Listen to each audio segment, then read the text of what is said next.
नमस्कार, खबरों के इस बुलेटिन में तुहाडा स्वागत है। मैं हां रचना सेवक। पहला पेश ने चोणवीआं खबरां। प्रधानमंत्री नरेंद्र मोदी भलके तो 5 देशों के दौरे ते। दौरे का पहला पड़ाव घाना तो होवेगा शुरू। घाना नाल दुवल्ले संबंधां दी करनगे समीक्षा। आर्थिक अते रखिया सहयोग समेत वख-वख खेतरां बारे करनगे गलबात।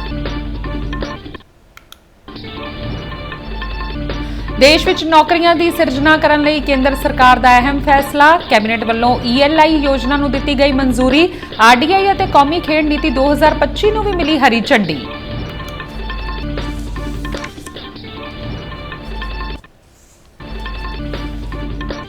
हिमाचल प्रदेश दे मंडी विच बदल फटन कारण 16 लोग लापता। 4 व्यक्तियों की मौत। 100 लोगों नूं सुरक्षित थावां ते पहुंचाया गया। चंडीगढ़ मनाली हाईवे ते आवाजाही बंद।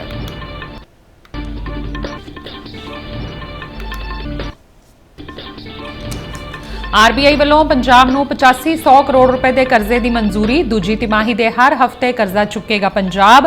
ਰੇਲ ਰਾਜ ਮੰਤਰੀ ਰਵਨੀਤ ਸਿੰਘ ਬਿੱਟੂ ਨੇ ਕਿਹਾ, ਕਰਜ਼ਾ ਉਤਾਰਨ ਲਈ ਮੁੜ ਕਰਜ਼ਾ ਲੈ ਰਹੀ ਹੈ ਪੰਜਾਬ ਸਰਕਾਰ। ਵਿਜੀਲੈਂਸ ਵੱਲੋਂ ਗ੍ਰਿਫਤਾਰੀ ਖਿਲਾਫ ਹਾਈ ਕੋਰਟ ਪੁੱਜੇ ਬਿਕਰਮ ਸਿੰਘ ਮਜੀਠੀਆ। ਮਜੀਠੀਆ ਨੇ ਪਟੀਸ਼ਨ 'ਚ ਗ੍ਰਿਫਤਾਰੀ ਨੂੰ ਦੱਸਿਆ ਸਿਆਸੀ ਬਦਲਾਖੋਰੀ ਦੀ ਕਾਰਵਾਈ। ਆਮਦਨ ਤੋਂ ਵੱਧ ਜਾਇਦਾਦ ਮਾਮਲੇ ਵਿੱਚ ਵਿਜੀਲੈਂਸ ਦੇ ਰਿਮਾਂਡ ਤੇ ਨੇ ਮਜੀਠੀਆ।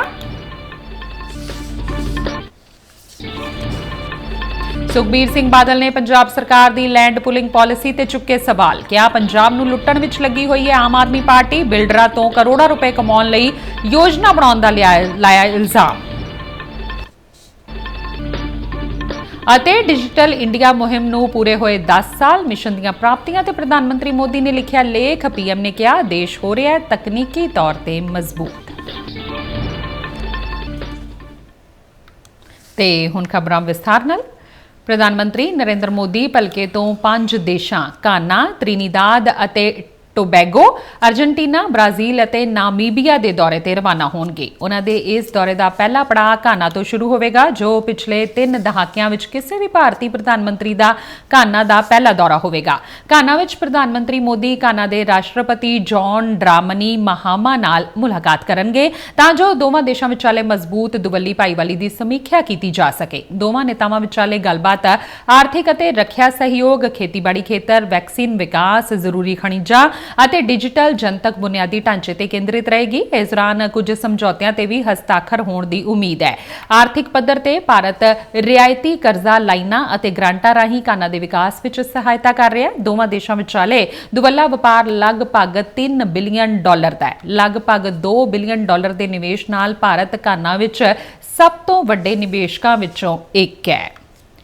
केंद्रीय सूचना ते प्रसारण मंत्री अश्विनी वैष्णव ने हाल ही विच होई कैबिनेट मीटिंग के कई महत्वपूर्ण फैसलों बारे जानकारी दी है। इन्हां फैसलों विच कौमी खेड नीति 2025 नूं मंजूरी देना शामिल है, जिसका मंतव देश विच खेडां नूं उत्साहित करना है। इस तो इलावा कैबिनेट ने इंप्लॉयमेंट लिंक्ड इंसेंटिव यानी ELI योजना नूं भी हरी झंडी दे दी है, जो खास तौर पर मैन्युफैक्चरिंग सैक्टर ते केंद्रित है और इस ते 1,07,000 करोड़ रुपए का खर्चा आवेगा।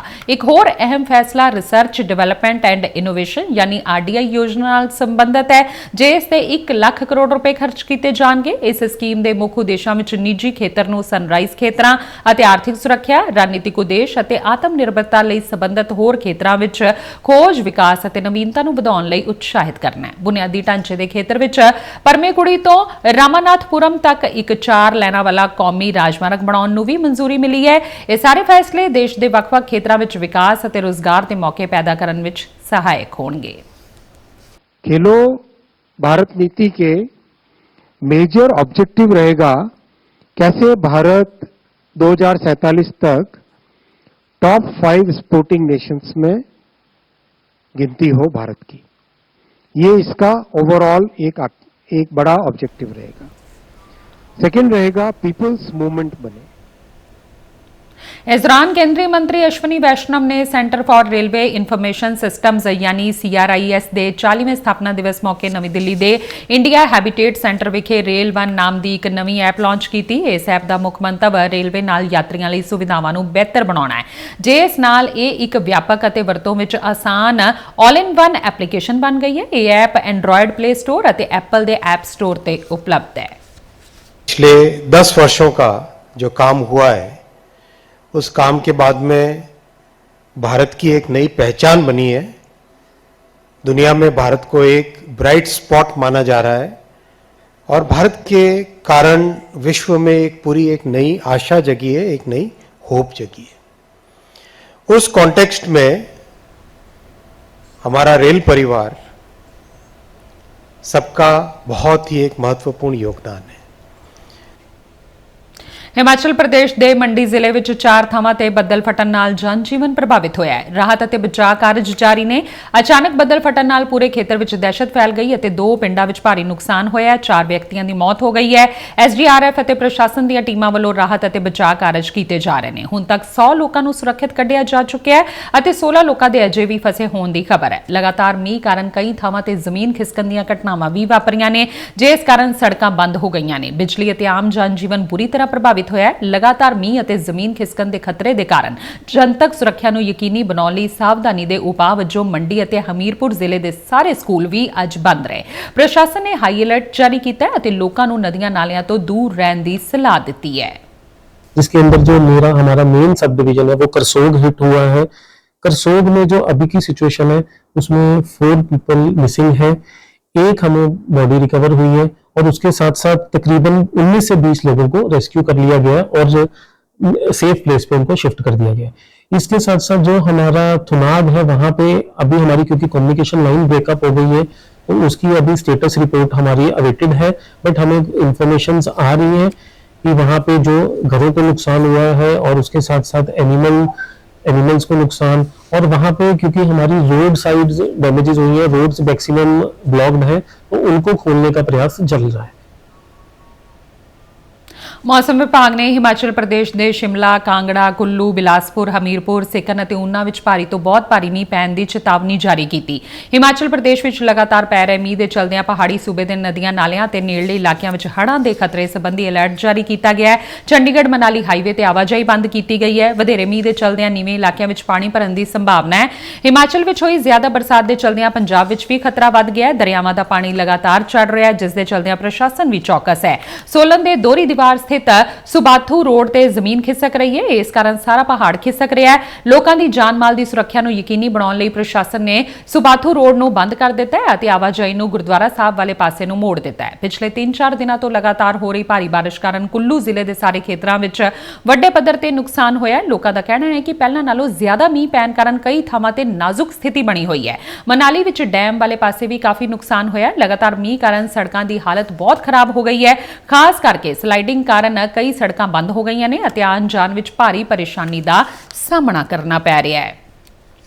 रिजर्व बैंक ऑफ इंडिया यानी आरबीआई ने पंजाब सरकार वालों चुके जाने वाले 8500 करोड़ के कर्जे नूं मंजूरी दे दी है। अज तो चालू वित्ती साल की दूजी तिमाही शुरू हो गई है और पंजाब की वित्ती सेहत के मद्देनज़र कर्जे ते निर्भरता लगातार वध रही है। पंजाब सरकार वालों जुलाई तो सितंबर तक हर हफ्ते कर्जा चुकया जाना है। इकल्ले जुलाई महीने 2000 करोड़ रुपए का कर्जा लिया जाएगा, जबकि अगस्त महीने 3000 करोड़ का उधार चुकया जाना है। अनुमान है कि 31 मार्च 2026 तक पंजाब सिर कर्जे का भार 4 ਲੱਖ ਕਰੋੜ ਨੂੰ ਛੂ ਜਾਵੇਗਾ। ਇਸ ਸਬੰਧ ਵਿੱਚ ਰੇਲ ਰਾਜ ਮੰਤਰੀ ਰਵਨੀਤ ਸਿੰਘ ਬਿੱਟੂ ਨੇ ਸੋਸ਼ਲ ਮੀਡੀਆ ਤੇ ਇੱਕ ਪੋਸਟ ਸਾਂਝੀ ਕਰਦਿਆਂ ਕਿਹਾ ਕਿ ਪੰਜਾਬ ਸਰਕਾਰ ਕਰਜ਼ਾ ਉਤਾਰਨ ਲਈ ਮੁੜ ਕਰਜ਼ਾ ਲੈ ਰਹੀ ਹੈ। ਇਹ ਜਿਹੜਾ 8500 ਕਰੋੜ ਰੁਪਏ ਦੀ ਤੁਸੀਂ ਗੱਲ ਕਰ ਰਹੇ ਹੋ ਉਹ ਸਾਡਾ 3 ਮਹੀਨਿਆਂ ਦੇ ਅੰਦਰ ਕਿੰਨਾ ਅਸੀਂ ਲੋਨ ਲੈ ਲਾਂਗੇ ਔਰ ਉਹਦੀ ਜਿਹੜੀ ਸਟੋਰੀ ਆ। ਪਰ ਲੇਕਿਨ ਮੈਂ ਬੜੇ ਮਾਣ ਦੇ ਨਾਲ ਕਹਿ ਰਿਹਾਗਾ ਕਿ ਜਿਹੜਾ ਪਲਾਨ ਅਸੀਂ ਅਗਲੇ 3 ਮਹੀਨਿਆਂ ਦਾ ਬਣਾਇਆ ਉਹਨੂੰ ਆਰਬੀਆਈ ਨੇ ਜਿਹੜਾ ਅਲਾਉ ਕੀਤਾਗਾ ਉਹ ਵੀ ਬਿਲਕੁਲ ਵਿਦ ਪਰਮਿਸਿਬਲ ਲਿਮਟਸ ਦੇ ਅੰਦਰ ਕੀਤਾਗਾ। ਔਰ ਸ਼੍ਰੋਮਣੀ ਅਕਾਲੀ ਦਲ ਦੇ ਸੀਨੀਅਰ ਆਗੂ ਬਿਕਰਮ ਸਿੰਘ ਮਜੀਠੀਆ ਨੇ ਆਪਣੀ ਗ੍ਰਿਫਤਾਰੀ ਅਤੇ ਉਸ ਤੋਂ ਬਾਅਦ ਦੇ ਰਿਮਾਂਡ ਖਿਲਾਫ ਪੰਜਾਬ ਅਤੇ ਹਰਿਆਣਾ ਹਾਈ ਕੋਰਟ ਵਿੱਚ ਪਟੀਸ਼ਨ ਦਾਇਰ ਕੀਤੀ ਹੈ। ਮਜੀਠੀਆ ਨੇ ਦਾਅਵਾ ਕੀਤਾ ਹੈ ਕਿ ਉਹਨਾਂ ਖਿਲਾਫ ਦਰਜ ਕੀਤੀ ਗਈ ਐਫਆਈਆਰ ਸਿਆਸੀ ਤੌਰ ਤੇ ਪ੍ਰੇਰਿਤ ਹੈ ਅਤੇ ਇਸ ਦਾ ਮਕਸਦ ਸੱਤਾਧਾਰੀ ਸਰਕਾਰ ਦੇ ਆਲੋਚਕ ਨੂੰ ਪਰੇਸ਼ਾਨ ਕਰਨਾ ਹੈ। ਪਟੀਸ਼ਨ ਵਿੱਚ ਮਜੀਠੀਆ ਨੇ 26 ਜੂਨ ਨੂੰ ਜੁਡੀਸ਼ੀਅਲ ਮੈਜਿਸਟ੍ਰੇਟ ਕਿਰਨਦੀਪ ਸਿੰਘ ਵੱਲੋਂ ਪਾਸ ਕੀਤੇ ਗਏ ਰਿਮਾਂਡ ਦੇ ਹੁਕਮ ਨੂੰ ਰੱਦ ਕਰਨ ਦੀ ਮੰਗ ਕੀਤੀ ਹੈ, ਜਿਸ ਤਹਿਤ ਉਹਨਾਂ ਦੀ ਹਿਰਾਸਤ ਭਲਕੇ ਤੱਕ ਵਧਾਈ ਗਈ ਹੈ। ਜ਼ਿਕਰਯੋਗ ਹੈ ਕਿ ਇਸ ਸਮੇਂ ਮਜੀਠੀਆ ਆਮਦਨ ਤੋਂ ਵੱਧ ਜਾਇਦਾਦ ਦੇ ਮਾਮਲੇ ਵਿੱਚ ਵਿਜੀਲੈਂਸ ਦੇ ਰਿਮਾਂਡ ਤੇ ਨੇ। ਸ਼੍ਰੋਮਣੀ ਅਕਾਲੀ ਦਲ ਦੇ ਪ੍ਰਧਾਨ ਸੁਖਬੀਰ ਸਿੰਘ ਬਾਦਲ ਨੇ ਪੰਜਾਬ ਸਰਕਾਰ ਦੀ ਲੈਂਡ ਪੁਲਿੰਗ ਪਾਲਿਸੀ ਤੇ ਸਵਾਲ ਚੁੱਕੇ ਨੇ। ਉਹਨਾਂ ਕਿਹਾ ਕਿ ਆਮ ਆਦਮੀ ਪਾਰਟੀ ਪੰਜਾਬ ਨੂੰ ਲੁੱਟਣ ਵਿੱਚ ਲੱਗੀ ਹੋਈ ਹੈ। ਉਹਨਾਂ ਨੇ ਸਰਕਾਰ ਤੇ ਬਿਲਡਰਾਂ ਤੋਂ ਕਰੋੜਾਂ ਰੁਪਏ ਕਮਾਉਣ ਲਈ ਯੋਜਨਾ ਬਣਾਉਣ ਦਾ ਇਲਜ਼ਾਮ ਲਗਾਇਆ ਹੈ। ਲੈਂਡ ਪੂਲਿੰਗ ਸਕੀਮ ਦਾ ਜਿਹਦਾ ਨਾਂ ਦਿੱਤਾ ਗਿਆ ਹੈ ਉਹ ਲੈਂਡ ਪੂਲਿੰਗ ਨਹੀਂ, ਲੈਂਡ ਗ੍ਰੈਬਿੰਗ ਸਕੀਮ ਬਣ ਗਈ ਹੈ।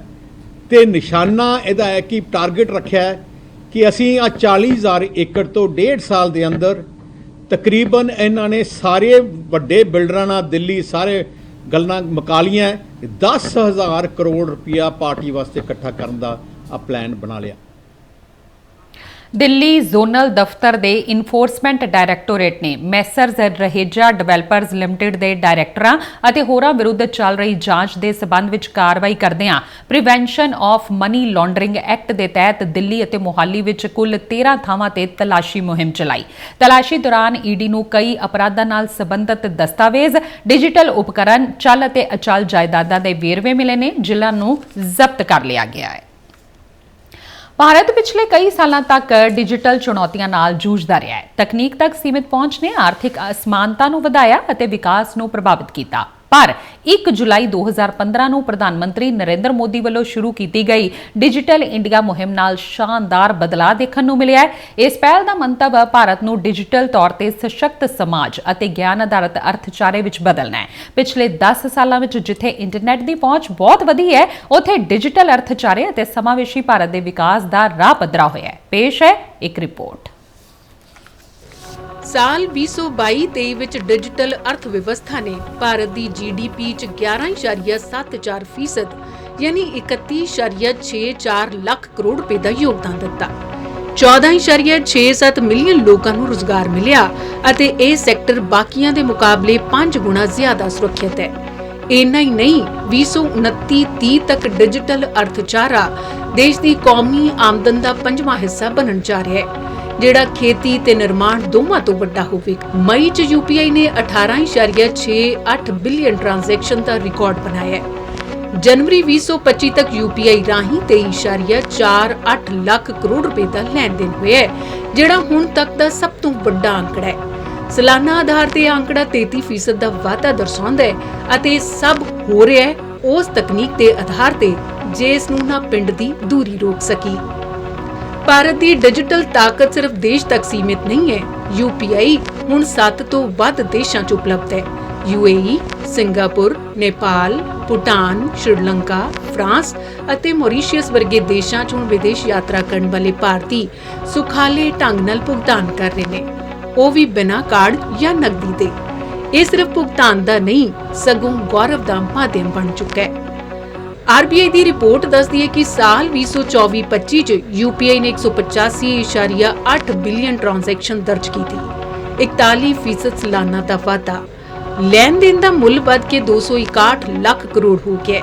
ਇਹ ਸਿਰਫ ਅੰਕੜੇ ਨਹੀਂ, ਸਗੋਂ ਉਸ ਭਰੋਸੇ ਦੀ ਕਹਾਣੀ ਹੈ ਜਿਹੜੀ ਇੱਕ ਆਮ ਨਾਗਰਿਕ ਨੇ ਡਿਜੀਟਲ ਇੰਡੀਆ ਤੇ ਦਿਖਾਈ ਹੈ ਅਤੇ ਇਹ ਕ੍ਰਾਂਤੀ ਹੁਣ ਸਿਰਫ ਭਾਰਤ ਦੀ ਨਹੀਂ ਰਹੀ, ਸਗੋਂ ਆਲਮੀ ਪੱਧਰ ਤੇ ਇੱਕ ਮਾਡਲ ਬਣ ਚੁੱਕੀ ਹੈ।